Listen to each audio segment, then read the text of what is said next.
Chicos, de regreso aquí. Vean, aquí está Alfonsito, el doctor Alfonso Zambrano Pasquel. También dice con secuelas del COVID. El COVID es tan hijo de P. Ustedes le añaden las letras que quieren al P. Yo le sugiero 2 vocales y una consonante en el medio, que ataca la debilidad de Alfonso en la pierna.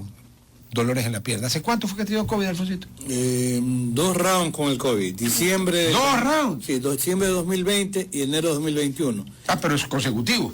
Sí, hubo un espacio de una semana de descanso, como los boxeadores.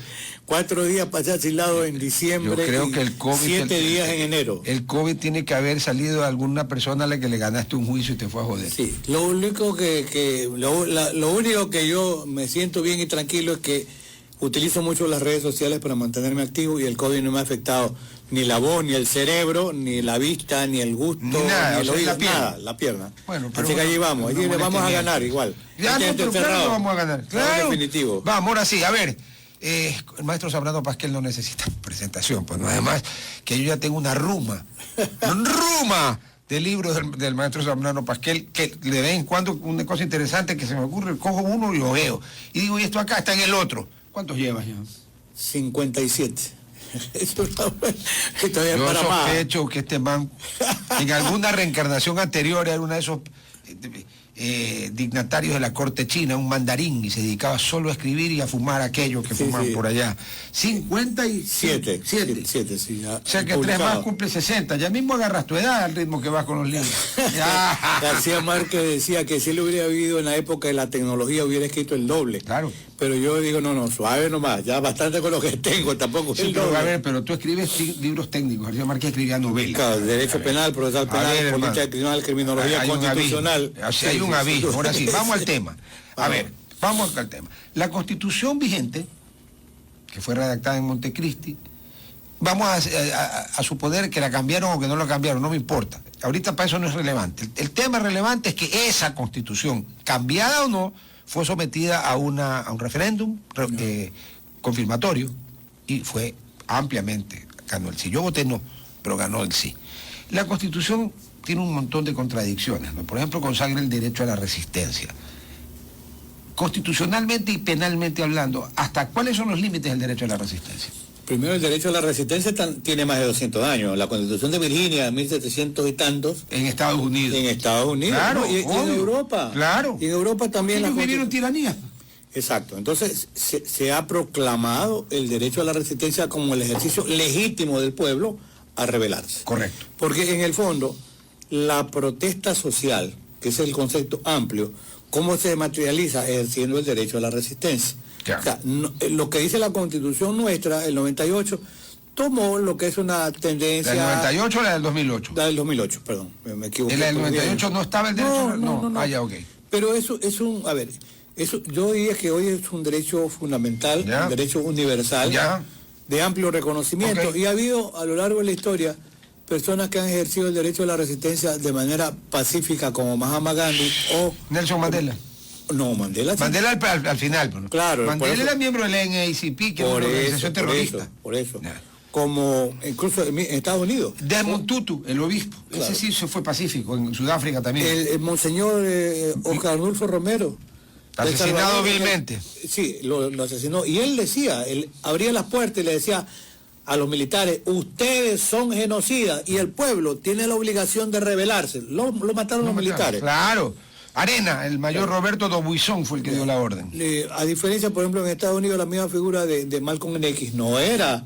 Él iba a la resistencia, pero con gente armada, sí, las claro, Panteras Negras. Él no era pacífico. No era pacífico. Entonces, ¿cuál es el límite? Hace unos días, en un coloquio de criminología crítica, me dieron como tema hablar sobre la criminalización de la protesta social. Un lindo tema, ¿no? ¿Cuál es el límite? Yo le dije, esta es la democracia impositiva del grupo académico, pero me pareció interesante porque me puse a analizar no solo indicadores nuestros, sino que llegar a ciertos convencimientos que yo les dije, y había personas que estuvieron cerca, incluso en su momento de alto del presidente Correa, y yo les dije, mire, para mí el 30S fue el ejercicio legítimo del derecho al reclamo que hacía la policía porque había una desatención a determinados, porque no fue una revuelta armada, no. Ni fue planificada, ni intentaron tomarse el poder, ahí fue propaganda lo que hubo. Yo pienso, le dije que hubo una exageración. Igual le he dicho,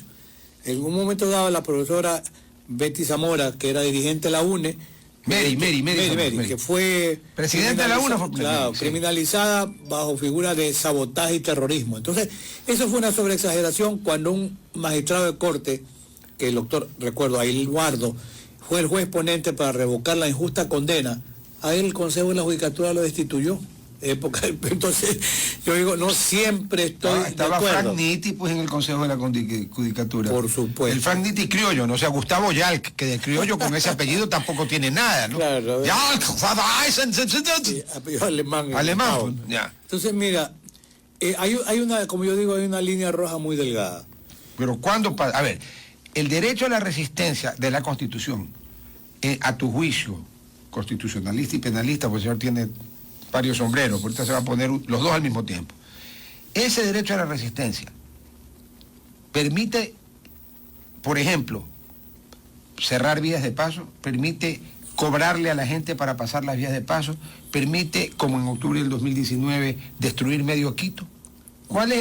¿Hasta dónde es admisible decir, ok, estás resistiendo, y cuando tú dices, ok, se te fue la mano, hermano, o sea, no es resistencia? Claro, la Constitución tiene ahí el derecho, que es un derecho universal. Pero solo consagra el derecho, no le pone límites. No, pues la Constitución no puede ser reglamentarista y tú has sido mucho tiempo asambleísta, diputado y más.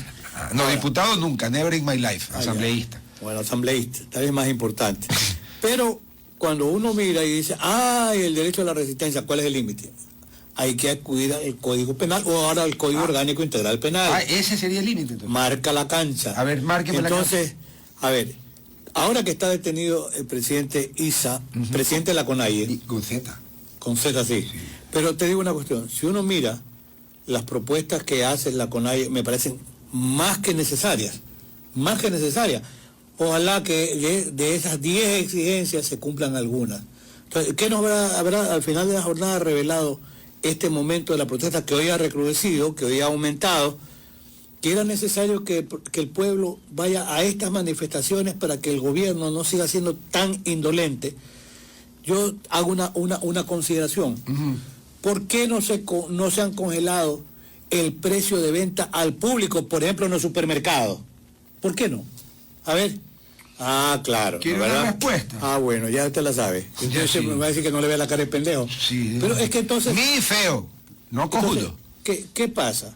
Que no hay control, y ahí tiene toda razón, porque el encarecimiento de la vida es terriblemente alto en el país. En algunos casos, como por ejemplo los aceites, por el tema de la guerra de Ucrania, han subido en todo el mundo.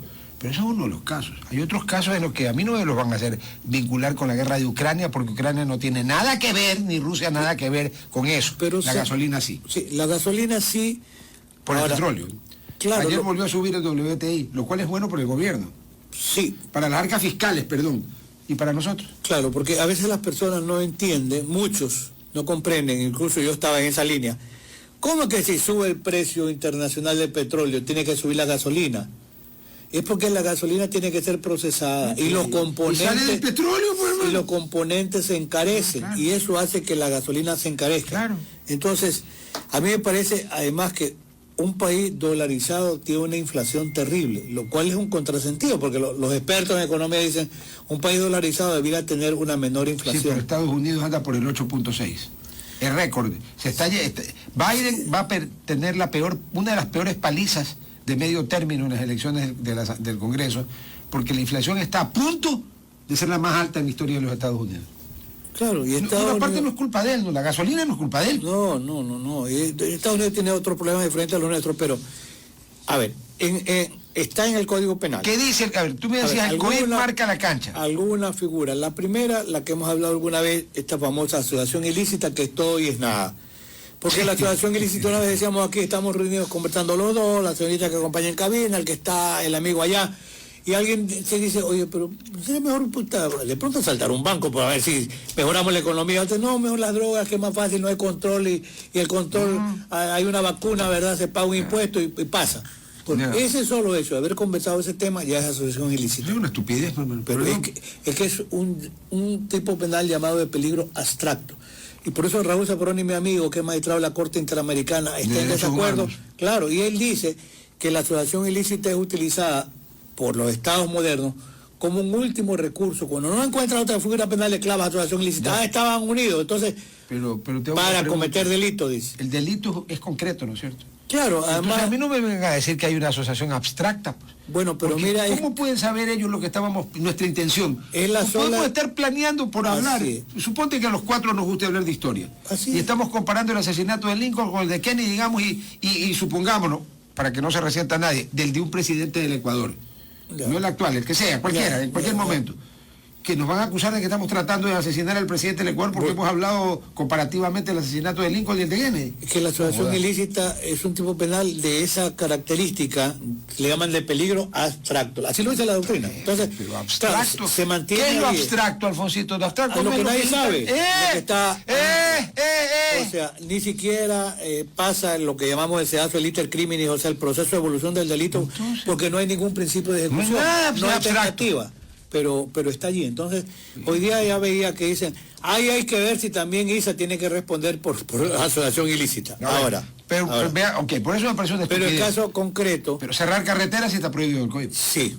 Y ese es un tema que cuando los activistas en derechos humanos y se aprueba la Constitución de Montecristi, y se discute el Código Orgánico Integral Penal. Del COIP, que es muy posterior a la Constitución. Claro, por supuesto que sí, 2014. Claro, 6 años después. Hiperpunitivista, entonces ya no se sabe qué más penalizar.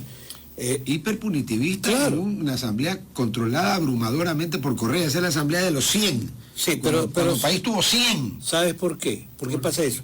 Porque no hay conocimiento suficiente. ¿En los asambleístas? Claro. No, perdón, te estás quedando corto. Porque el desconocimiento es abismal entre los señores asambleístas. Entonces, yo estuve allí, me consta. Entonces, si se dice, oye, a ver, está garantizado el derecho a la resistencia, entonces, mire, dejemos al mar en la obstaculización en las vías, que no comporten delitos, es decir, daños a terceros, daños a la propiedad. Es solo cierre de las vías. Porque además hoy con la ley aprobada de uso progresivo de la fuerza. No, de uso legítimo, así le pusieron. Pero es que el presidente ni la ha sancionado ni la ha vetado, pues, o sea que bueno, no está en vigencia, pero entrará en vigencia.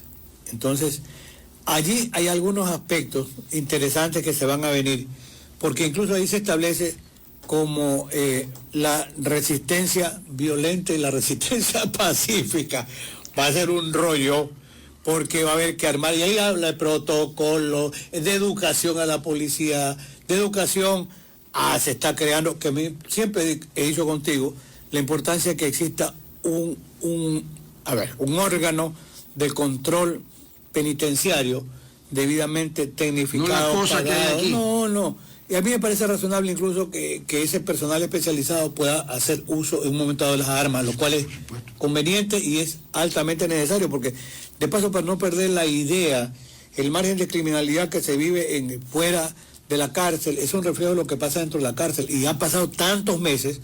El hecho cierto es que desde el 2021 a 2022 hay más de 500 muertos en las cárceles ecuatorianas. El hecho cierto es que hoy Guayaquil penosamente está entre las 50 ciudades más peligrosas del mundo. Pero ayer me daba el gobernador en la entrevista el dato de Durán, el sector de las cabras, que es el peor. Sí. A la fecha en el mes de junio, hasta lo que va de junio, 0 muertos. Empezaron con un montón, fueron bajando, han metido de todo, pues ahí. Claro. O sea, el cerro de las cabras, ya las cabras está pacificado. El problema es que, y el sur. Pero lo que te decía, a ver. El problema está que cuando tú pacificas un lugar, se te salta el otro. Desplaza al otro. ¿Qué es lo que ha pasado? Por simple presión. Sí, por la misma presión. En el tema del levantamiento de ayer, hasta ayer era un fracaso casi total. Pero con la ojo, privarlo de la libertad, ISA, ha encendido los levantamientos hoy. Vamos a ver qué hoy pasa. Hay 15. Mira, al final de la jornada, lo que se haya conseguido es positivo para la mayoría de los ecuatorianos, en función de que el gobierno tendrá que aceptar alguna de las demandas que están planteadas. ¿Y cuál es aceptable, en tu opinión? Porque, por ejemplo, congelar los precios de los productos. Pero es que la Constitución te dice, la propia Constitución de Montecristi te dice que este es un país de libre mercado. El tema de las tasas de interés, no solo reducirlas. A quienes no pueden pagar los créditos tienen que serles condonados los intereses. O sea, si hay medidas que se pueden utilizar. No, yo estoy de acuerdo tiene contigo. Que ganar menos la banca, tiene que ganar menos la cooperativa. Yo estoy de acuerdo contigo, sí. el tema de los productos del campo, porque a ellos también se les encarece la cebolla, el banano, el abono, las papas, choclo, tomate y más. Tiene que haber un control de mercado que no lo hay. Tiene que haber un control de fronteras porque el contrabando de comida del Perú pasa y todos sabemos por dónde pasa, por la carretera y por los puestos de control, porque todos están en la rosca. Así es. Era como cuando pasaba antes, y sigue pasando creo, pero mucho menos ahora, la gasolina, pues ya Colombia no es negocio pasarla porque estamos casi ahí en el precio. Estamos a la par. ¿Por dónde crees que pasaba? ¿Por los caminos ocultos? No señor, por el puente Rumichaca, porque los dos lados estaban de acuerdo. Y algún capo de la mafia ecuatoriana de muchos años atrás, él empezó transportando gasolina. Sí, ya. Contrabandeando gasolina, y después tenía tanto dinero que le dijeron, oiga, en lugar de gasolina transporte cocaína. Y empezó a transportar. Claro, y hizo más plata todavía. Muchísimo más. Entonces, mira, cosa, en un caso está el acto de la rebelión que le imputan ahí. Ya, pero, a ver, por alta está la rebelión, está el cierre de carreteras, el cierre de carreteras sí es delito. El cierre de carreteras está tipificado como delito. Sí, sí, la paralización de actividades. ¿Cuál es la figura exacta penal? Yo cierro la carretera, pongamos soy del paro. Cierro la carretera y tú vas a pasar y tienes una emergencia y me dices, tañaño, déjame pasar. No, hermano, el paro. Pero dame $200 y te dejo pasar. ¿Qué es eso? ¿Extorsión? Claro. No, ahí puede haber concurso de delito. ¿Es extorsión? Sí. O sea, cobrar dinero para dejar pasar. Claro, porque hay el derecho al libre tránsito. Si te obstaculizan el tránsito, eso es delito. Y encima si me cobran para dar... Hay concurso ¿Y la legal de extorsión delito? qué tan fea es? Sí, tiene pena hasta 5 años también. Es más severo que el cerrar carreteras la extorsión. Depende, porque el cerrar carreteras sí no es un delito de mayor cuantía, sí. La rebelión, mira, ¿por qué no hay para mí adecuación típica en el caso de la rebelión? Porque la rebelión tiene un plus, desconocer la Constitución es desconocer al Estado de Derecho, y eso no existe. Ahí no hay como cargarle rebelión. No, además que probarle la rebelión es... No. Ahora... Pero el cierre de carretera sí, porque además ha sido flagrante, y aparentemente la extorsión también. Dame plata y te dejo pasar. Y la extorsión ilícita. Y la paralización... La extorsión ilícita ya pero está, los dos que es novela. Pero está en el código. Por eso es que los médicos alguna vez, cuando se paralizaban en la marcha de los mandiles blancos, los médicos alguna vez conversaba con un colectivo médico y le decía yo, cuidado, no pueden dejar ustedes sin atención hospitalaria. Los médicos se organizaron muy inteligentemente y entonces ellos iban a la marcha.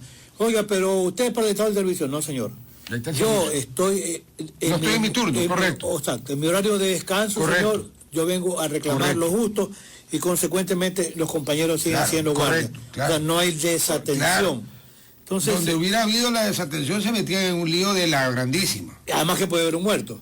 Por eso te digo, de la grandísima. La comisión por omisión. Porque ahí sería homicidio culposo, ¿no es cierto?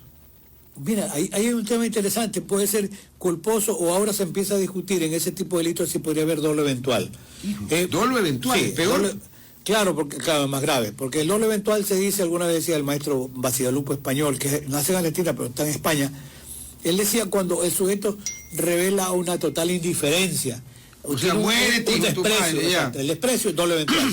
Porque sabe que se puede producir el resultado, a mí qué me importa, qué che. Eso sería dolo eventual. Pero eso es tipo un enfermo, un hombre malo. Así, pero mira, en materia de tránsito, en Colombia la estamos utilizando el dolo eventual. ¿Por qué? Mira, ojo, ¿En qué no es lo mismo conducir. Un solo ejemplo, el que conduce en estado de embriaguez, sabe que no debe conducir borracho. Sí, no sale a matar, ya, pero sabe que corre el riesgo. Sí. El riesgo potencial de producir resultados y él es indiferente, que no va a pasar nada, no joda. Y si pasa, ¿qué? ¿Verdad? Pues, conduce borracho. En Colombia están condenando a los conductores en estado de embriaguez por dolo eventual, ya no por comportamiento culposo. Y es una estrategia política criminal con la que yo estoy de acuerdo. Es interesante. Interesantísimo. Sí, aquí habría que comenzar a pensar. Indudablemente, claro, quien se toma los tragos y sale a manejar no tiene es que un desprecio por la no vida, sale a matarme a mí. No. Pero puede salir y, como está borracho, matar a Juan y a Pedro. Así es. Además tiene mecanismo, no maneje, coge un taxi, pida que otro le lleve el vehículo. O sea, sí tiene salidas. Montones. Pero le da lo mismo. Por eso claro, como tú dijiste, y a mí que che. Es un desprecio por la seguridad de terceros. Y por eso se empieza a utilizar el dolo eventual en materia de tránsito. Oye, Colombia, a mí hay veces que Colombia me da una envidia sana, hermano.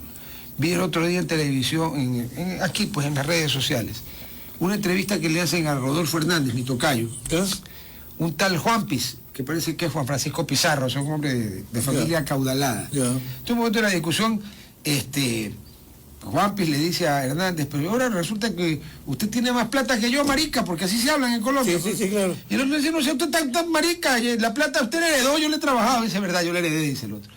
Oye, hermano, y luego lo ves al candidato a la presidencia de Colombia, que muy probablemente gane el domingo, por el voto anti-Petro. Sí. Porque la segunda vuelta es un voto anti uno, no es a favor del otro, es anti uno. Pasó en Ecuador. Exactamente. Con Arauz. Y en algún momento, cuidado, el presidente Lasso se mareó y pensó que esos votos eran de él. No, esos son los votos que dijeron Arauz es Correa y no queremos a Correa. Y por eso ganó. Bueno. Hombre, que Arauz, pésimo candidato. Pésimo. Usted es buena gente. Y usted nunca le puso 0 a nadie en un examen. ¿Qué le ponía 1? No, lo malo es que repite el examen. Ya, porque pésimo es un eufemismo. Yo tengo un examen para mí cuando perdió Arauz la presidencia. Cuando se dejó muchachear en el debate con Andrés No Mientas otra vez. Sí. O sea, yo no quiero ese puesto por si acaso por morir infartado o mato así. Ya. Pero a mí en un debate me sale alguien con eso, yo me paro, le meto un trompón. Se acabó y me voy. O le digo al moderador, o lo pone usted en vereda a este atrevido tal por cual, con todas las letras, claro. O lo saco yo la madre. El otro se dejó muchachar. Peor que lo de Febres Cordero con Borja, del míreme a los ojos. Peor. Porque claro, aquí le estaba diciendo no mientas otra vez. O sea que eres un mentiroso compulsivo. Claro, pésimo candidato. Claro, brillante. Hubiera invertido el orden de los candidatos. Claro, Febres Cordero le dijo a Borja, míreme las manos, tengo la mano llena de callos. Borja brillante. Ajá. Claro, dijo, tiene callos de tanto contar billetes. Después que, a ver, pero es que tú vas a comparar a Borja con Arauz. No, es otra época. Ya, yo pregunto porque me iba a dar un patatús. Pero a lo que voy, entonces. Volviendo a Isa. Cierre de carreteras, extorsión, si es que le prueban que pidió plata, y la etérea asociación ilícita, que solo el Señor en su infinita sabiduría sabe qué es. Exacto. Ya. ¿Ahí se suman o no se suman? ¿Hay concurrencia de delitos? ¿Cómo las vas a procesar? A ver. Bueno, el delito más grave es solo el menos grave. Absorbe todo. Claro, habría que ver cuál de ellos es más grave y esa absorbería. ¿La asociación ilícita cómo está tipificada en el hasta 5 años. O sea que asociación ilícita y extorsión son 5. Sí. O sea que entonces el cierre de vías, que es menos, queda absorbido. Queda absorbido. Ahora, recuerda que en todos esos casos, a lo largo de nuestra historia, tú tienes también bastante edad ya, 68. Ya, termina, hermano, hay un acuerdo, aunque no sea legal, de negociación. Generalmente, primero, ahora como está la medida de los sustitutivos, que a veces está bien, y a veces y no. en otras es discutible en los casos de grupos armados, como los que le dan protección a un capo. Entonces, pero ahí está, o sea, un uso racional del derecho demanda que se respeten los derechos y garantías. Ahora, se puede aplicar un sustitutivo, es como una especie de tenerlo en la mira, ¿verdad? Sí. Y entonces después se dirá que no fuese la intención, cualquier cosa puede pasar. Pero yo creo que la medida inmediata ha sido de tratar de neutralizar el levantamiento, poniendo en prisión a uno de los líderes conocidos y uno de los que sí va a la cancha. Porque hay otros líderes que se ponen en la cancha, porque ¿verdad? Están en su casa tomando su cafecito. O hacen revueltas con el Twitter, ¿verdad? O con los dedos. O con los dedos. Pero espérate, Fosito, no tenemos que ir a la pausa porque ya Marisela, que no es de Twitter, sino ella tiene granadas de azufre, ya está sacando una. Vamos a la pausa, nosotros seguimos acá. A ver. Hagamos un paréntesis del paro de la CONAIE. Vamos al paro bananero. Ha sido un fracaso. Casi en ninguna parte. Ya. Aquí está. ¿Por qué? Ahí vienen los porqués. Porque nadie respalda que aumente el precio del banano. Y aquí este es otro, ¿no? Volviendo al tema de la... Esto es invasión a la propiedad privada. Sí, producen daño. Como no se quieren sumar, a veces los trabajadores, los agricultores, lo llevan a la fuerza o le comienzan a quemar las plantaciones. O sea, que ahí entonces, también hay delitos. Claro, el poder. Ahí sí hay actos incluso de... vandalismo. Claro, incendios, etcétera. A ver, los bananeros sin eco en su llamado a protestar contra el régimen, que más bien recibió muestras de más apoyo. Mira, esto es la vía pasaje de guavo. Los bananeros que quieren, mejor el precio. No, hermano, los bananeros quieren una cosa maravillosa. Vea, yo no tengo nada contra los bananeros, es más, tengo amigos que son bananeros. Pero vamos a hablar claro. ¿Sabes lo que quieren los bananeros? Que el gobierno les dé plata o les compre el banano que no le pueden vender a Rusia y Ucrania. Y entonces yo pregunto, ¿y por qué el gobierno no le compra el arroz a los arroceros que no pueden vender? ¿Ah? Y se lo regala al pueblo. Y se lo regala así además. Y se lo regala al pueblo, porque aquí al menos en la costa, ¿cómo es sin arroz? Sí, habiendo arroz aunque no haya Dios, ¿te acuerdas de ese dicho? Ya, entonces, a ver, señores, ustedes no pueden pedir privilegios que nadie más tiene. Entonces, los camaroneros, cuando China nos cerró, ¿te acuerdas en pleno COVID que nos cerraron el camarón porque dizque habían encontrado trazas en los contenedores? No jodan, hermano. El COVID congelado. Es que sí, el COVID congelado. El COVID congelado se muere. A ver, entonces yo sí pregunto, ¿cuántas coronas tienen los bananeros? Yo tengo una pregunta, ¿es constitucional que en una economía como la del Ecuador alguna actividad tenga un precio garantizado por el Estado? Una utilidad garantizada, utilidad garantizada por el Estado. No. No, los bananeros tienen. La famosa ley después del golpe de Estado contra Bucaram, que se la adjudicaron a Nebot, yo no sé si sea verdad o no, pero lo cierto es que se estableció, desconoció la realidad. La realidad es que el banano tiene 2 temporadas, una buenísima y una ADM. En la buenísima se paga hartísimo. Y en ADM el banano no vale nada, vale menos que el flete. Porque además nosotros exportamos banano a lugares bien cercanos. El flete es carísimo. Entonces, señores, a ver, ¿qué más quieren ustedes? Entonces, además, si tú miras en el amplio espectro, ningún gran productor bananero se ha muerto de hambre en el Ecuador. Me estás vacilando. No te digo ninguno, te dice casi una afirmación. No solo que no se han muerto de hambre, sino que están multimillonarios. Así. Entonces, no jodan. Ahora, otra cosa. La gente que sí da 2 hectáreas, 3 hectáreas, que además es antitécnico, pero eso es lo que tiene, ¿por qué quieren que vengan a robar a Guayaquil o a Quito? Están trabajando, ¿no? A esa gente habría que, por un tema de solidaridad social, ver cómo la ayudan. Pero entonces también habría que ayudar a los otros agricultores cuando se joden. No solo puede ser a los bananeros, pues, hermano. A los arroceros, que tienen hartos problemas. Hartos. Hartísimos, jefe. Mire, y hay un tema interesante ahí. Fracasado el paro bananero, a ver si van aprendiendo. Hay un tema interesante ahí que sí es reclamación ciudadana, el tema de la seguridad, que tiene que ver con el famoso Plan Ecuador. Yo creo que hay que darle algún chance. Yo te hago una pregunta. El Estado es una entelequia, ¿no es cierto? Es una cosa creada... No sabe dónde está, pero ahí está. No es cierto, ya. Y es una los cuestión de ciudadanos... Sí, yo soy ateo, así que no me jodiste. A ver, pero la cosa funciona así. Los ciudadanos, tú, yo, todos aplicamos parte de nuestras libertades, digamos así, porque el Estado nos garantiza que él lo hace. ¿Tú crees que alguien medianamente no retrasado mental a grado agudo, de esos que creen que 2 más 2 es 83, crea que el Estado le garantiza la seguridad a los ecuatorianos en este momento, hace años, desde hace varios años? No, más que el tema de la inseguridad ha sido un tema en crecimiento, que yo decía en un coloquio, yo no le quiero echar la culpa, el presidente Lazo, no tengo nada contra él ni a favor tampoco, pero le toca vivir esta coyuntura. A él le toca la explosión acumulando. Y entonces en este momento tiene que encontrar respuestas que puedan cumplirse en función de la seguridad que el país le demanda, porque la cantidad de muertos, Ecuador al año 2021 tiene uno de los índices más altos de muertes por 100.000 habitantes. Estados Unidos no pasa de 7 a pesar de las matanzas que hay. Es que son 350 millones, pues, hermano. 1 y 2, no tiene un nivel de violencia interna. No. Ahí los demenciales, harta demencia, los claro, que matan a los niños. Eso es demencial. Pero el tema para mí, Ecuador, de la inseguridad viene muy de la mano con la explotación hoy de la cocaína, que llega a niveles que nunca llegó antes. Es muy simple, porque antes te pagaban en dinero, ahora te pagan en coca y tú vendes a quién se la ves.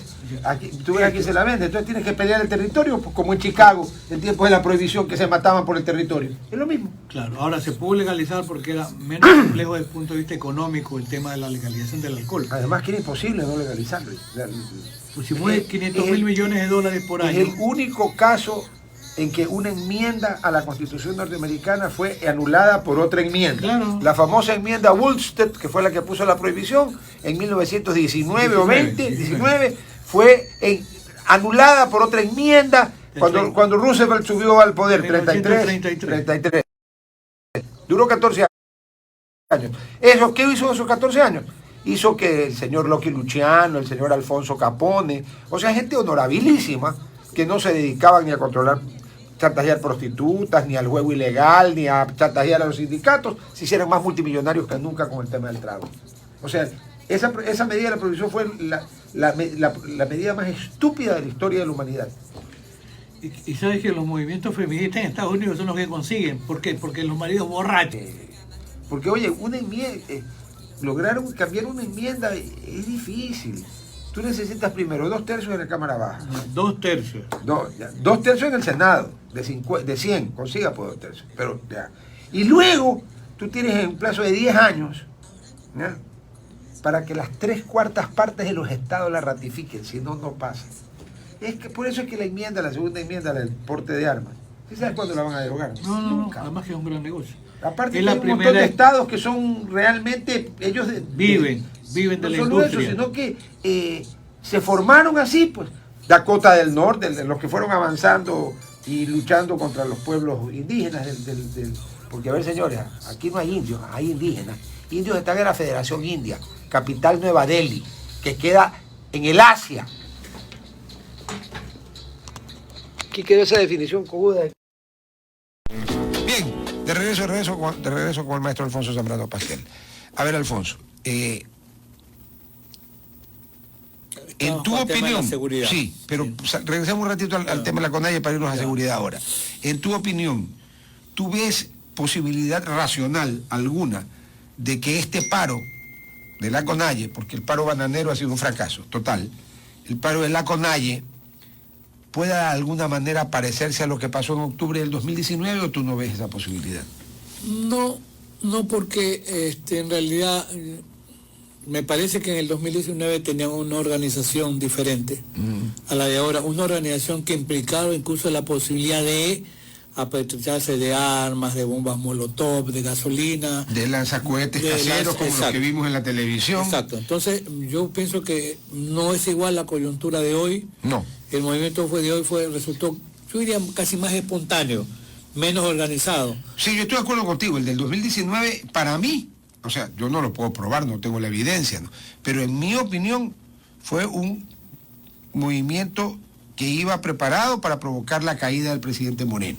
Claro, porque si tú piensas que, por ejemplo, la actuación de Yacu Pérez fue impresionante, pero pasó desapercibida para el gran público porque Yacu Pérez cogió maquinaria pesada y la atravesó en la carretera. Y cuando la policía fue, él bajó a conversar y le dijo, pues estamos trabajando por ustedes también, pues retírense. Yacu Pérez no apoya este paro, entre paréntesis. Tendrá sus razones o motivos, ¿no? Digo que el problema es que Isa y Vargas son peones del amigo que está comiendo chocolates Godiva en Bélgica. Así le digo. Bueno, Yacu Pérez tiene su aspiración presidencial. A ver, obvio, pues, ¿no? Sí, obvio. Ahora, ¿cuánto esto puede afectar las elecciones inmediatas? No lo sé. No son tan inmediatas, estamos en junio, son en febrero del 2023. Faltan 8 meses. Pero de todas maneras, recuerda que son revictimizados algunos dirigentes. Toda la vida sí. Pero acuérdate que antes el mejor negocio para un político era que lo metan preso y lo deporten.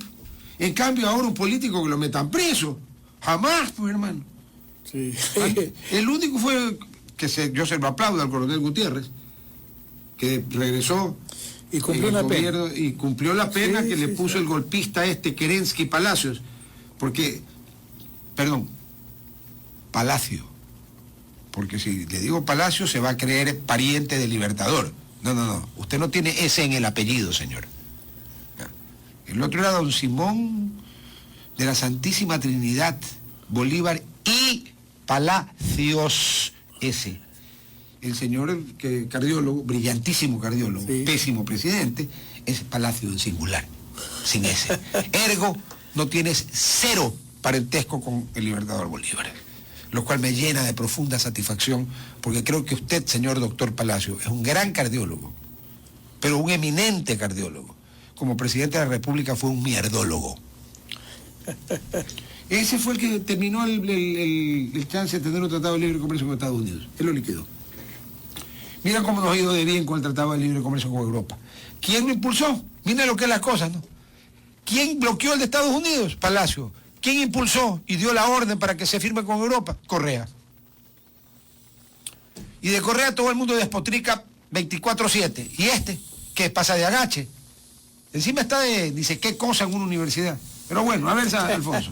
Es que es verdad, pues, hermano. ¿Quién dio la orden para que se haga el TLC con Europa? Correa. ¿Y quién la cumplió? Mi buen amigo, Juan Carlos Casinelli. Sí, y además, mira, hace un momento conversábamos, antes de continuar con la grabación, sobre el tema de la inseguridad, y decíamos, hoy le toca recibir esta factura enorme, gigante. Acumulada. Claro, pero que, claro, porque ya el 2021 era... La tasa se mide por 100.000, sí, la tasa de muertos, y Ecuador el año 2021 llegó al 14,6%, lo cual preocupa en todo el contexto porque Ecuador tenía una tasa de 6, de 7, de 8. Se duplicó, y este año, al ritmo que vamos, claro, solamente en Guayaquil hay un incremento del 30% por 100.000. Y esto también a mí sí me llama la atención, que la señora alcaldesa diga que eso no es problema del municipio, es un problema de la ciudad, es un problema de todos. Entonces, fue un error terrible porque además que el COTAT sí la inmersa. O sea, ella no puede manejar. A ver, la diferencia, yo creo que la señora alcaldesa lo que habla es que ella no es la jefa de la policía. A ver, si fuera alcaldesa en Estados Unidos sí sería la jefa de la policía. Claro, porque Estados Unidos es un país federal. Claro, Giuliani depuró a la policía por el nivel de corrupción altísimo, la policía de Nueva York. Y a la de Colombia, el que lo ayudó a Giuliani se dio lo que hizo en Bogotá, 80% afuera. Claro, no obstante, en Colombia, fíjate tú que Estados Unidos invirtió, para que los que no nos han escuchado antes, alrededor de 10.000 millones de dólares, más las 7 bases militares, son alrededor de 20.000 millones regalados, de dólares. Regalados. No es que se los cobra, se los regaló a Colombia, Plan Colombia. Mira, cuando no se sabe, uno dice, bueno, ¿por qué le ha dado tanto dinero a Colombia? Porque ahí hay dos finalidades, de las cuales una se ha cumplido muy bien. La una era tratar de destruir todo ese movimiento armado vinculado con la izquierda, una izquierda sanguinaria y terrorista como es la FARC, el ELN, un poquito menos. A lo largo de la historia, ¿qué ha pasado? Yo diría que ha sido un éxito el combate a la guerrilla colombiana. El otro tema era porque la guerrilla se alimentaba también del tema del narcotráfico. Los paras ese es el híbrido. Claro, porque mira, en Colombia los paramilitares, en México era una guardia pretoriana de los Zetas que venían de la Marina Mexicana, que se dieron cuenta que el mejor negocio del tráfico de drogas ilegales, como siguen hasta ahora, es el grupo más violento de México, y en Colombia los paras se convirtieron en traficantes de drogas. O sea, en materia de tráfico de drogas. En la guerra de Vietnam la CIA ayudaba al contrabando de heroína para que las tribus de ciertas partes ataquen al Vietcong. ¿Qué te pasa? Y los 20 años de ocupación de Estados Unidos a Afganistán, ya dispararon la producción del opio.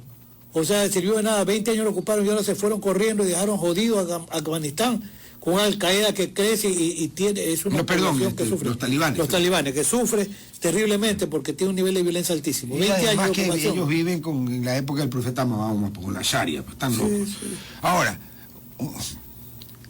al señor Luque Luciano le cayó la ley en Estados Unidos, ¿no es cierto? Estaba preso, ¿no? Estábamos en la Segunda Guerra Mundial y ya se desclasificó, por eso es que hay que hacer revisionismo histórico.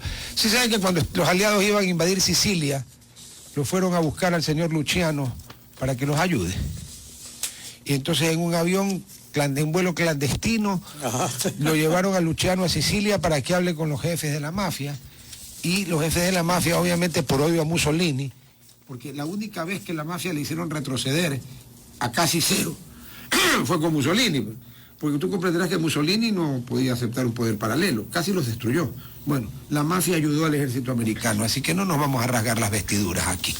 Bueno, entonces mira, espérate, me lo cuentas después de la pausa, esta es corta. Vale. Aquí, mientras tanto, seguimos aquí. A ver, lo que tenías allí. Ya, mire, esta es una tasa de homicidio de América Latina y el Caribe, 2021. ¿Qué significan los colores? Los colores, no, aquí están al margen está el porcentaje por 100.000. Jamaica es el peor. Jamaica tiene un 49.4, Venezuela 49, Honduras 38. Bueno, están pensando en Trinidad y Tobago tiene 32, Belice 29, Colombia 26.8, México 26, Puerto Rico 19.3. Puerto Rico es altísimo porque la población de Puerto Rico es menor a la de Ecuador. Sí, Brasil 18.5. En Brasil se absorbe porque son 190 millones, pues, hermano. Claro, y lo que pasa es que en Brasil de todas maneras se potencializó el uso de la fuerza por parte de los militares y policías. Hay que admitirlo, que no lo digamos públicamente. No, pues Bolsonaro dijo públicamente que un policía, que de baja, delincuente, y yo lo condecoro. Claro. El Salvador, esto que sí que Bukele, Salvador, es un nivel de violencia altísimo. Es que, hermano, las maras llegó un momento que eran el gobierno. De darle que quiera matarlos de hambre. Guatemala 16.6. ¿Dónde está Ecuador?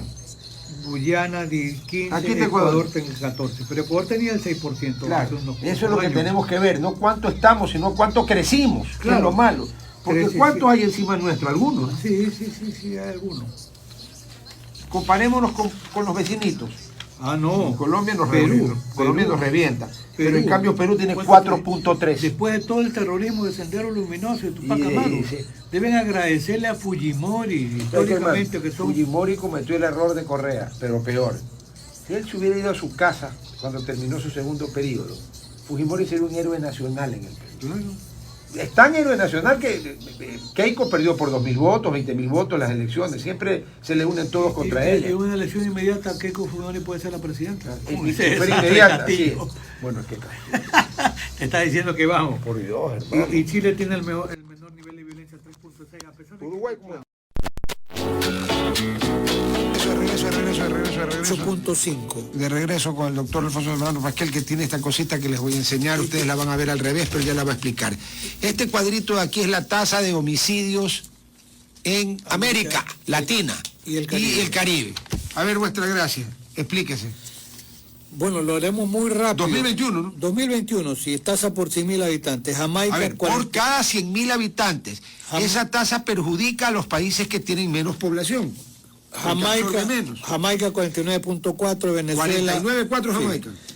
Venezuela tiene 40.9, Honduras 38, Trinidad y Tobago 32, Belice 29, Colombia 26.8, México 26, Puerto Rico 19.3, Brasil 18.5, El Salvador 17.6, Guatemala 16.6, Guyana 15.2, Ecuador, aquí llegó Ecuador. ¿Cuánto? 14% hasta el año 2021. Sí, hoy hay mucho más. Haití 3.7, Panamá 12.8, Costa Rica 11.5, República Dominicana 10.3, Uruguay 8.5, Paraguay 7.4, Nicaragua 5.2, Perú, nuestro vecino, 4.3, Chile 3.6. Argentina no reporta datos, no ha querido dar información. Eso te iba a preguntar. Aquí me está faltando Argentina. No quiso dar información. Y obviamente, pues el señor Fernández, y viste que no es pelotudo. Ni Bolivia tampoco dio datos. No ha dado. Porque yo no creo que Bolivia tuvo un alto... A ver, te hago una pregunta.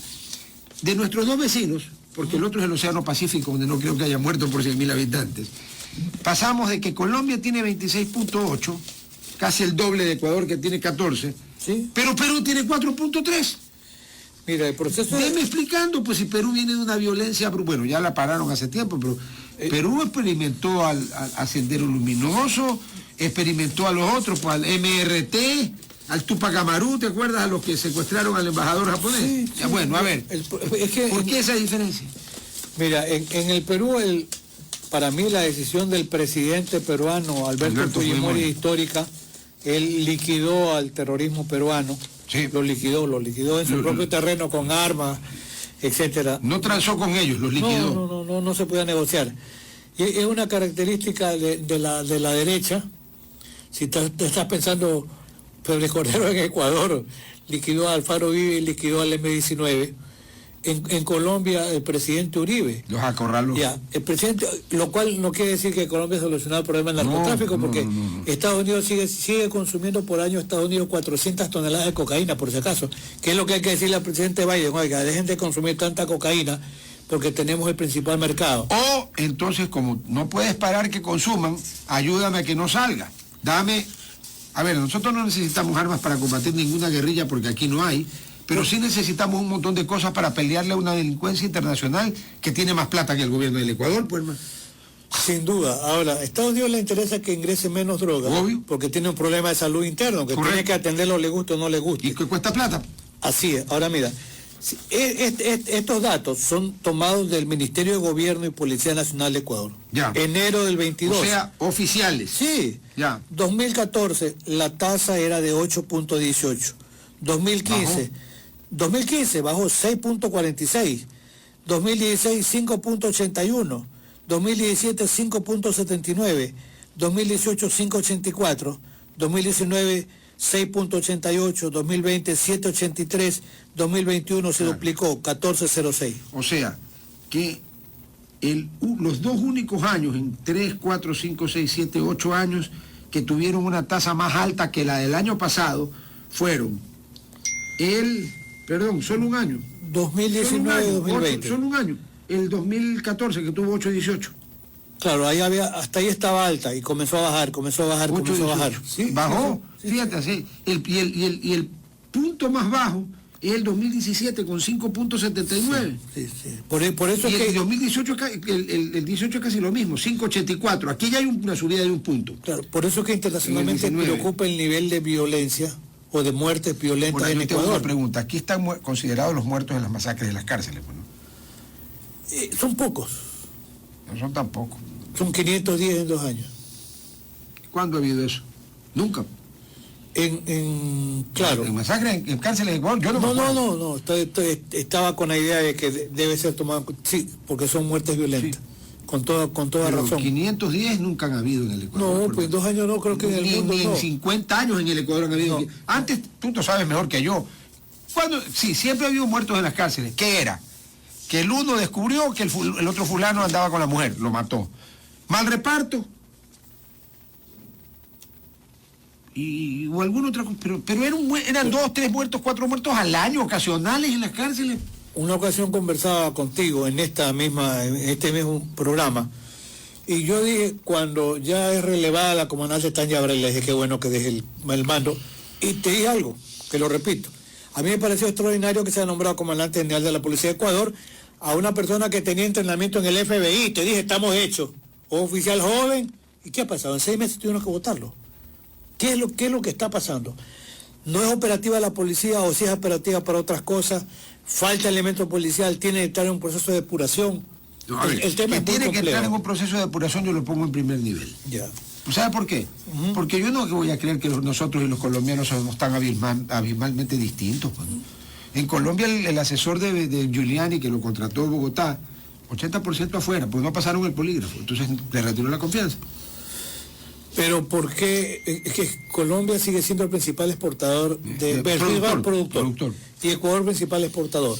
Entonces sucede que con 7 bases militares, Colombia ya no sale la droga por los puertos y aeropuertos. No, pues ¿cómo? Pues si están ahí. Sale por Ecuador. Y además 7 bases militares que tienen implementados unos controles tecnológicos, pero de los que solo tienen los gringos, pues nosotros no tenemos eso. Ahora, mira, ¿qué es lo que sirvieron esos 20 años? El ejército colombiano y la policía, que se tecnificó armamento, personal y todo, llegar al 500.000 de servidores. Yo creo que es por el nivel de entrada en un combate que tienen, probablemente la mejor de Sudamérica. Sí, es considerado el ejército 14 en el mundo, para que sepa, en eficiencia, sí. O sea, entre 210 países tienen 14. Pero no pregunto dónde estamos nosotros. No. Pero sabes que nosotros tenemos solo apenas 20.000 servidores en el ejército. Eso lo dijo el general retirado Hernández. 30.000. Bueno, la Fuerza Armada son 30.000. ¿Y son los colombianos? 500.000 con la policía, que la policía debe ser 150.000. Pero mira, una cuestión, en la ejecución al presidente de Haití y en la muerte del fiscal paraguayo, hay atrás ex militares colombianos, porque tiene alta formación, son contratados como sicarios. El problema es muy, pero muy complejo. Si tú me preguntas qué debería hacer, Ecuador debería cerrar frontera con Colombia, militarizar la frontera. Pero hay un problema, pues. Acuérdate que en una de las... A ver, yo al presidente Correa, yo trato de ser ecuánime. Yo le reconozco grandes aciertos y también le reconozco cagadas monumentales, la ciudadanía universal. Sí. Aquí, hermano, entra el que le da la gana, porque es ciudadanía universal. No me jodas, hermano. ¿A tu casa entra el que le da la gana? No, a la mía tampoco. Bueno, cerrar la frontera con Colombia. ¿Y el comercio cómo lo haces? Hay un problema, pues, ahí. Pero yo estoy de acuerdo contigo, el problema viene por ahí. No la cierras, pero la militarizas. Ok. El que quiere pasar tiene que pasar por los militares. Y tiene que pasar escaneada la carga. Toda.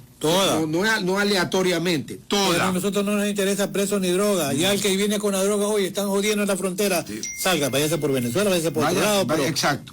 Busque otra ruta. Militariza la frontera, ¿qué más? Con Colombia. también con el Perú para el ingreso de armas.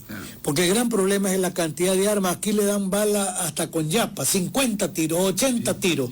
O sea que le sobran armas y balas. Y aquí no se fabrican. Quiere decir que entran. Y la presencia de mafias que está en Ecuador, como la mafia albanesa. Alguna vez se dijo ya hay más de 600 albaneses que hacen en Ecuador. La ciudadanía universal, pues no necesitan visa. Mira, Albania es la mafia más organizada y más violenta hoy que hay en Europa. Superó a la italiana, la mafia albanesa. Es que la mafia italiana nunca fue tan violenta. Nunca hizo salvajadas. Como prenderle fuego a la gente y ponerle una llanta ahí. La mafia albanesa sí. ¿Dónde viven los capos de la mafia albanesa? Los grandes capitanes. Viven en Dubái, por si acaso. Allí vive la mafia albanesa, en Dubái. Han construido y viven en Dubái carros y edificios. Y estos son los cancerberos de la mafia albanesa. Vienen a Ecuador como 500, o sea, no puede haber control migratorio. ¿Qué vienen a hacer? En este año ha habido dos albaneses muertos, ¿verdad? En enfrentamiento a bala, que es la razón por territorio. Claro. Ahora, a vender. Ahora, mira, cuando mira, este dato, lo que pasa es que UNOC de Naciones Unidas hasta el 2019 publicó. Ahora, hay que reconocer algo. En Estados Unidos incluso se admite, hablábamos al inicio del programa, las consecuencias por post-COVID también. Tiene que ver con la violencia. En el fondo, ¿por qué? Porque ha habido un empobrecimiento en la región, en Estados Unidos, la locura post-COVID, las armas y lo demás. Pero, mira, en esta última publicación de UNOC de Naciones Unidas, tiene que ver con crimen y delitos, es un dato interesante, porque se dice, a ver, comparemos Singapur y comparemos con Jamaica. Ambos fueron protectorados colonias inglesas, británicas. ¿Por qué Jamaica sigue teniendo un nivel de violencia altísimo y por qué Singapur? De violencia y de pobreza. Y Singapur es de una riqueza espectacular pero y ¿por qué? De delincuencia y creo que cero, ¿no? Claro, pero ¿por qué? Porque en Singapur por botar un chicle a la calle te meten 30 latigazos, pues más. Sí, pero mejoras en educación. Claro. Atención médica. Total. Esperanza de vida por el trabajo y brutal. riqueza. Sí. Las políticas en Singapur fueron dirigidas a reducción de la delincuencia, vigilancia efectiva y la lucha contra la corrupción en la fuerza policial. Sí. Junto con los planes de apoyo a las víctimas, programas de rehabilitación y de depuración en el sector justicia altamente corrupto. Entonces, esas grandes piezas que nos dan cada 5 años, contigo lo hablamos siempre, Naciones Unidas, véase, presidente Lazo, usted tiene que preocuparse por mejorar condiciones de salud, donde tiene razón la CONAIE si reclama, de vivienda. No solo la CONAIE, cualquiera que reclame. Salud, vivienda, educación y trabajo. Y yo le añado, y tiene que depurar a su fuerza policial y a su sistema judicial. Así es. Si no, cualquier... ¿Cuántos años llevas ejerciendo la profesión? Desde que me lo es 47 años más o menos. Ok. Yo te hago una pregunta. En esos 47 años, que tú litigas además, ¿no? Sí, yo te sientas a cuidar. No, yo voy a tribunales. Yo te hago una pregunta. En esos 47 años, desde que tú empezaste tu primer caso, cuando fuiste la primera vez abogado recién graduado a litigar, ahora, cuando tú empezaste de 1 a 100, ¿cuánto podría ser lo que tú sospechabas? Porque no te voy a pedir que digas que quién fulano es corrupto o no, en general. ¿Cuánta corrupción crees que había hace 47 años en el sistema judicial ecuatoriano penal? Hace 47 años, oye, estamos hablando de 1900, estamos 22, 25... 75, ya. En 1975 era gobierno militar todavía. ¿Cuánto había de corrupción, en tu opinión, de 1 a 100 en el sistema judicial penal? Yo te diría una calificación, era excepcional. O sea, había muy poca. Muy poco, casi nadie. ¿Sobre 100 cuánto? 1, 2, 5. Máximo. No llegaba a 5. En el 2000, 25 años después, cuando cumpliste tus bodas de plata, ¿a cuánto estaba? Así, grosso modo. No sé, puede ser un 25%, 30%. Ahí ya se empezaba a llamarle a la Corte Provincial del Guayas la Casa de la Moneda, ¿te acuerdas? Claro, siguen habiendo todavía sorteos fraudulentos fines de semana. Vamos ahora, ya estás en el 50% en el 2000. 2010. Hay un nivel de desconfianza, que eso es lo grave. Además, hay una intromisión política. Después. Vamos a la pausa. Seguimos aquí. A ver, tú decís desconfianza e intromisión política. Que antes no había intromisión política. Pero no a los niveles de ahora. De secuestrar efectivamente la política. Mira, el doctor Zavala Vaquerizo me decía a mí, cuando conversábamos, me decía, el doctor Zavala, que era un gran crítico, él me decía, era fácil mirar. Que tenía mal genio, además. Me decía, ¿cómo es posible que fulano de tal, que es un juez, tenga estudiando al hijo en Estados Unidos? Basta, ¿dónde estudiamos? Ponte a mirar, pues. Si hay ¿Cuánto habrá ganado en ese tiempo? Pues nada. ¿Y cómo tiene un hijo en Estados Unidos? ¿O cómo tiene un hijo en Europa? Una hija. Entonces decía, el sueldo no da. No, claro, pues no da. Entonces el doctor Zavala me decía, aunque uno pagara por los traslados, que era lo normal, pero no había ese nivel de corrupción que quién da más para saber cómo resuelvo. Entonces era de menor nivel de intensidad la Ahora te hago una pregunta. Si tú comparas el año 75, cuando tú empezaste a ejercer, con ahorita, tú me dices que en el 75 la corrupción 1, 2, 3%, no más. ¿Cuánto crees que hay ahorita? No tengo idea, pero yo no sé, puede ser... 80. No tanto, tampoco me gusta ir 70. al tremendismo. De quienes reciban, o lo que pasa es que la corrupción tienes que medirla primero porque alguien reciba dinero. Correcto. Lo otro porque alguien ceda las presiones políticas, que también es corrupción. Sí. Y ese es un tema... Yo saco de la corrupción el que hace o deja de hacer algo porque le tienen apuntado al hijo con una pistola en la cabeza porque ahí hay coacción. Sí. Para mí no hay corrupción, esa no la cuento. Pero la otra dos, la plata o la presión política, sí son corrupción. Sí, y el poder político encontró... Mira, alguna vez no creía que tenía tanta incidencia el poder político en la justicia, sino Febres Cordero cuando él es procesado, y me decía, ¿tanto influencia o poder puede tener? Digo, claro, porque ¿cómo es posible que un fiscal, le hemos conversado con usted, el doctor Maldonado Renela y el equipo de asesores, ¿cómo es posible que un juez pueda pueda el doctor Maldonado Renela casi no sabía nada de derecho? No, tenía cultura ecuménica, manejaba de todo. Un hombre por Dios. No, él sabía civil, penal, mercantil, constitucional, o sea, ¿verdad lo que tú dices? ¿Sabía de todo? Sí, ¿Cómo hizo para saber de todo? Era un enciclopédico dedicado a estudiar. Okay. O sea, él se dedicó a estudiar, sí, ya entendí. Sí, okay. Esa es la gran respuesta. ¿Y ahí? Entonces decía que tanta influencia puede haber del poder político. ¿Quién preguntaba eso? Fue el Führer, ya. Porque él me decía, fíjate, en la época que él había sido congresista. Claro, él fue senador funcional, cuando había las cosas funcionales. Claro, ¿y cómo se elegían a los magistrados? Se voceaban los nombres y el Congreso los elegía por mayoría de votos. Entonces tú ponías ciertos nombres. Yo recuerdo que alguna vez un legislador de la Sierra dijo, que se mencionaban algunos nombres importantes, y dijo, pero es que son vacas sagradas. Entonces se levantó Aspiazu, el legislador, el hermano de los Jaime era brillante. Un caballero y una persona que me honró con su amistad y su deferencia siendo un hombre mayor. Don Jaime, un saludo donde usted esté. Punto de orden, señor presidente. A ver, honorable, ¿cuál es el punto de orden? El compañero legislador se equivocó. No son vacas sagradas, son toros sagrados. Hablemos con propiedad, le dijo. Este era Jaime. Pero se elegía a los más connotados, voceando sus nombres públicamente. Voceando, o sea, claro. Que no había como que el voto es secreto. No, ¿quién apoya? Yo apoyo. Alza la mano. Y que el doctor Zavala me echaba lo que era importante. Esas personas de muchísimo prestigio, con una vida consolidada, llegaban a ser jueces y era un honor ser juez. Tengo entendido que hasta hace entre los años 60 y 70, quizás en los 80 ya no, las jurisprudencias de la Corte Suprema Ecuatoriana eran motivo de estudio en otras Cortes Supremas de Latinoamérica. ¿Es correcto? Correctísimo. Edmundo Durán Díaz me decía, compadre querido, compadre amigo, tú sigues comprando la Gaceta Judicial, que es el órgano, el periódico de publicación. Claro. Yo le decía, sí, pero yo te voy a decir algo. Tú lees, ya estudias la... No, en realidad que no. No, yo tampoco, compadre. Dice, la sigo comprando para que no se me dañe la colección.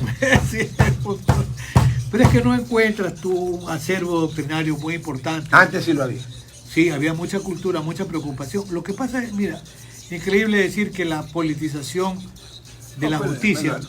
La política, todo lo que toca, al menos en este país, hace mierda. Mira, y por esa razón Febres Cordero decide ser candidato a la alcaldía. Él no quería sino seguir criando gallos y sus vacas. A Febres Cordero lo resucitan, claro, la persecución política. Ahí dijo, sí, entonces, ok, vamos a pelear. Claro, y él hizo el mayor favor a Guayaquil. Claro, y además mira que Febres Cordero llega a tener más poder político, alcalde que presidente, porque el presidente no lo quería muchos sectores del país por su manera de ser. Y en cambio, como alcalde, tuvo una llegada y una cantidad de diputados. Es que todo el país vio pues lo que Febres Cordero convirtió esta cloaca en lo que empieza a hacer y luego se sigue consolidando. Porque Guayaquil, tú y yo nos acordamos, ¿no? Es una cloaca. Sí, yo vivía en el sector norte, Alborada era un basurero, ya no se sabía dónde botar la basura. El carretero a Daule parecía la muralla china, 4 metros de altura de basura por 10 kilómetros de largo. Y aquí mismo, en la calle Quito y la calle Machala, eran basureros gigantes la calle. La famosa, el mercado de Pedro Pablo Gómez, que estaba toda la porquería en el suelo y las ratas andaban allí mientras la gente compraba. El mercado sur, que es el Palacio de Cristal. Ya, ok. Era otra época, ¿verdad? No, era otra época. ¿Y los pipones? Claro, los votó a todos. Los votó a todos. Eso es depuración total. Es que eso es lo que se necesita hacer en 2 instituciones de aquí. La justicia y la policía. No por pipones, sino por otra cosa, que termine en ones también.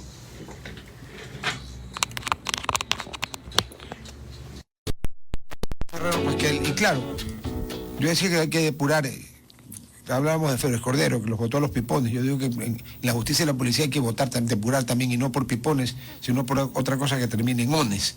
¿Ya?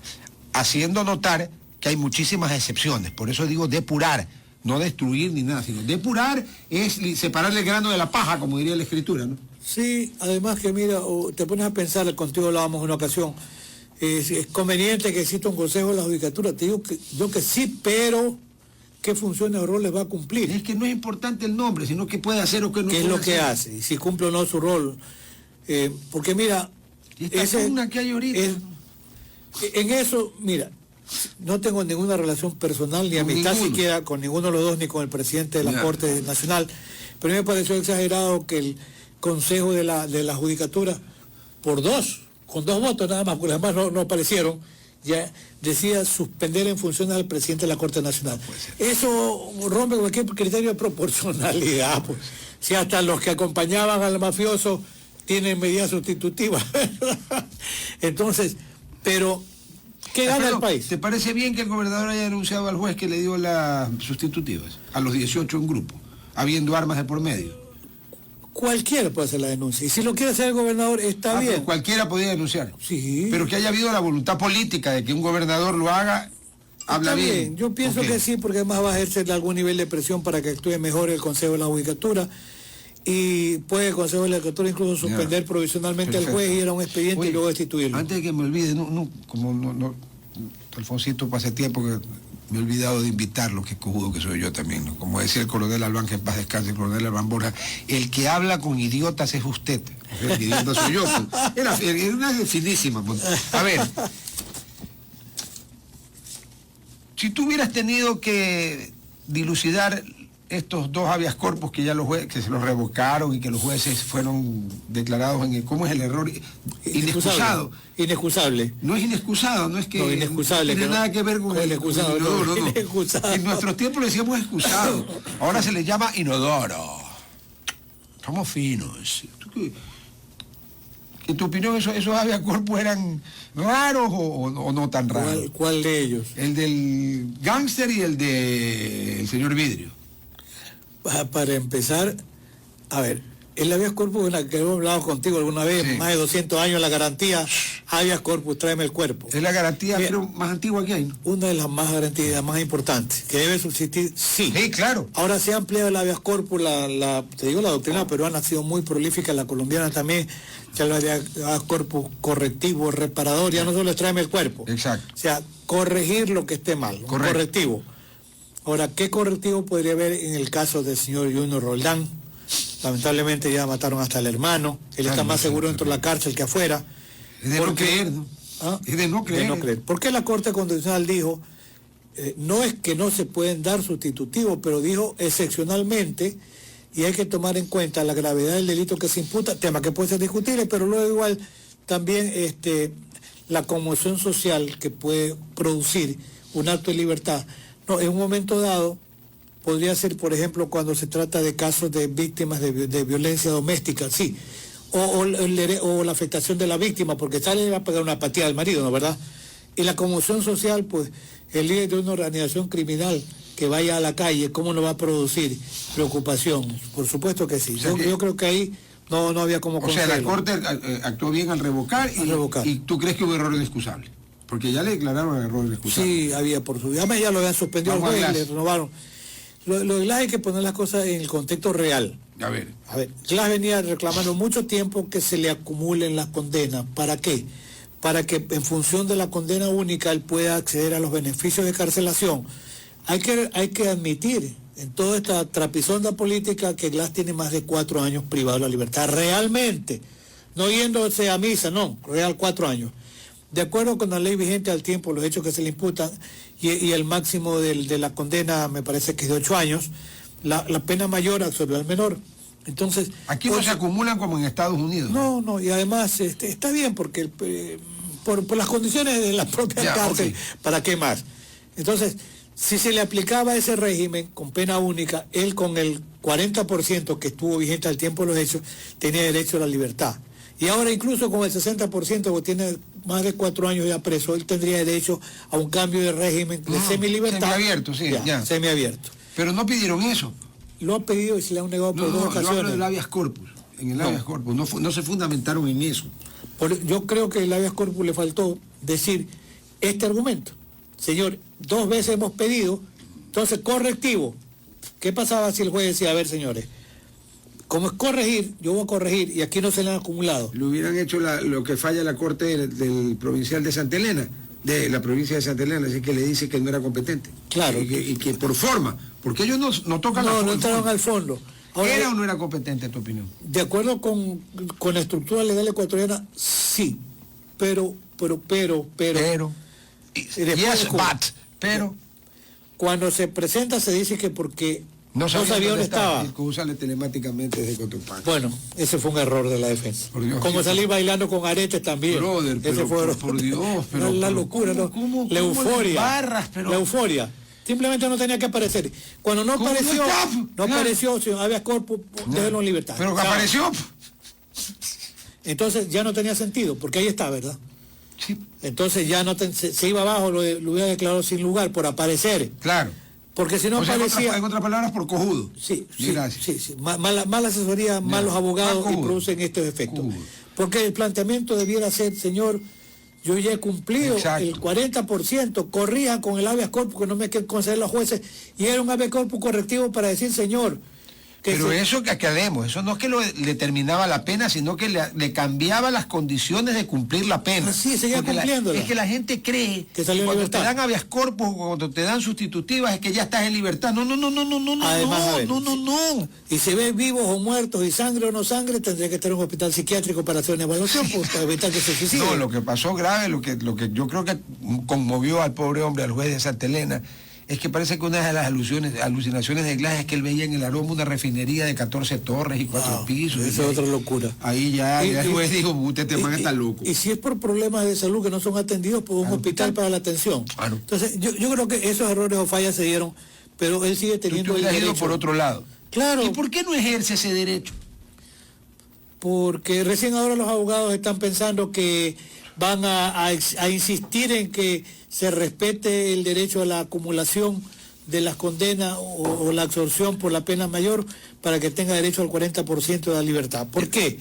Porque el argumento de algún juez es que como no concluye el caso sigue. Eso es lo que me quitaste la pregunta. Ya, pero a ver que el juez tenía que una bola ahí, era bruja, divino, tenía un nadie turbante. puede saber si lo van a sobreseer, si lo van a declarar cómplice, coautor, autor, o sea que son magos. Se adelantó como que fuera el mago, que ahora el caso Sengue está tan desprestigiado y tan falta de credibilidad que Ecuador tiene que pagar toda una indemnización. Y el procurador, que lo único que dice es que querían 70 millones, solamente vamos a pagar 11. Y corre a Chile a ver si declaran anulan. No, en Chile la justicia es muy seria, no le van a anular ese fallo. Por ahora, porque con Boric no sé, hermano. Sí, no sé qué es peligrosísimo. Pasa. Pero ¿por qué llega... Está medio loco. Sí. ¿Por qué llega Boric? Porque, hermano, los chilenos son culpables. ¿Por qué se empecinaron durante tantos años a mantener la constitución de Pinochet? La tenían que haber cambiado ellos solos hace 10 años, 20 años, 30 años y no pasaba nada. Pero aparte de eso, a pesar que Chile tiene el nivel más bajo de violencia, porque 3.6 por 100.000 habitantes, el hecho es cierto que el sector es desatendido, los estudiantes. El sector de los... Estudiar en Chile cuesta un huevo la mitad del otro. Por eso piden ellos un subsidio para la transportación, por eso, no justificado, pero quemaron el metro. Y imbéciles, lo quemaron en lo que se iban a transportar. Sí, ¿sabes qué? Tienes que haberle un subsidio, tome gratis el gobierno, sí, gana menos el metro. Sí, se acabó. Pero gratis el transporte para los estudiantes. Y el tema incluso de los jubilados en Chile. Porque los jubilados... las famosas AFP. Pero sí sabes que eso no les alcanza ni para cubrir las medicinas y el Estado no le da medicina. Metieron el dedo con los de la AFP. Nunca les dijeron que lo que ellos iban a tener en el sueldo, pero que la ganancia de la AFP era para la AFP. Así no es, pues, hermano. No. Así Entonces, no es. Si hubiera habido un reajuste racional, hace antes, era otra listo. cosa. Bueno, la bomba de azufre está en las manos de Marisela. Alfonso y yo no queremos morir quemados por el azufre. Chicos, nos vemos mañana. Alfonsito, qué gusto tenerte con nosotros. No, Mejor ese compañero, cuídese, mejor, señores. Un abrazo.